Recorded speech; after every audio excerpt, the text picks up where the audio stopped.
folks, so the next step in purchasing your home after getting your pre-qualification letter, after getting a pre-approval letter, whatever type of proof of funds that you have, is to, of course, start looking for a home. So with that being said, we'll look at a few different things that you need to look at to narrow down your search. First things first, although there is some subjectivity in your decision making, you must be very objective in purchasing a home. You must think of this as an investment and not just go off of your emotions.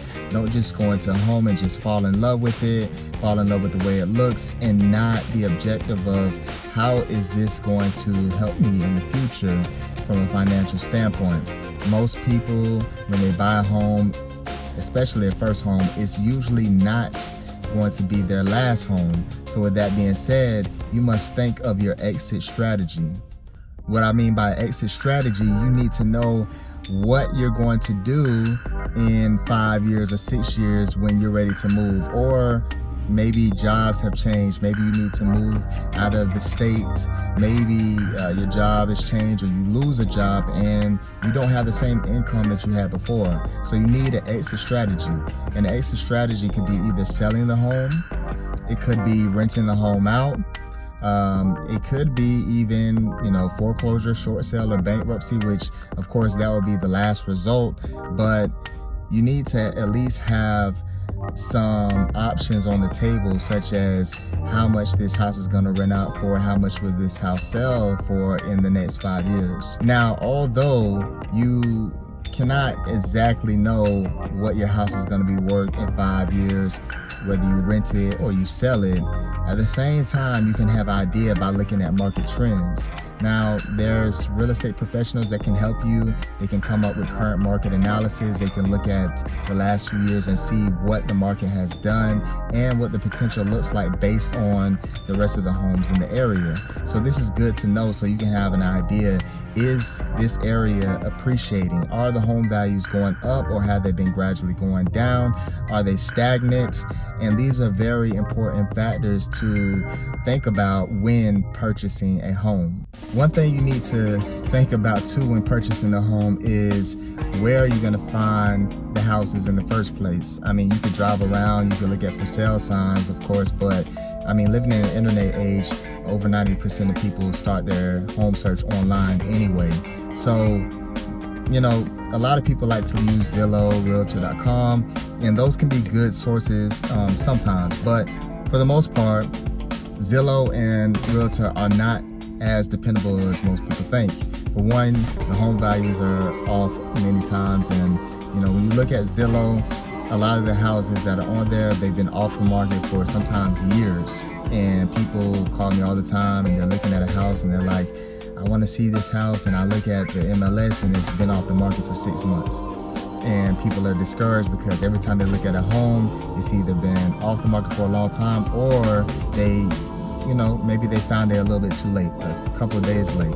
And so by having a real estate agent who has access to the MLS, they can send you listings.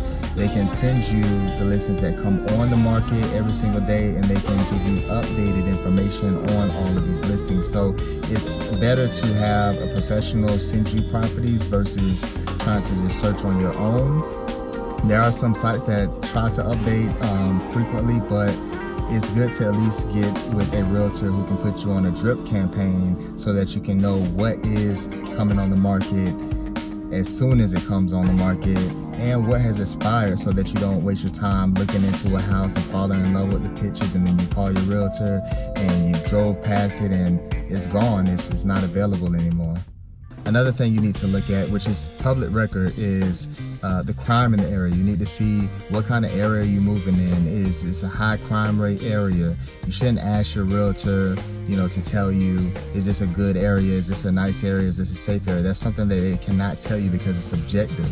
You need to look at the facts for yourself. For them, it may be safe. For you, it may not be safe. It just depends on your upbringing, where you're from, So you need to know these things, and you need to know it not just for yourself and your own family, but also for the future in selling the home. Is this going to be an area that other people are going to want to purchase in?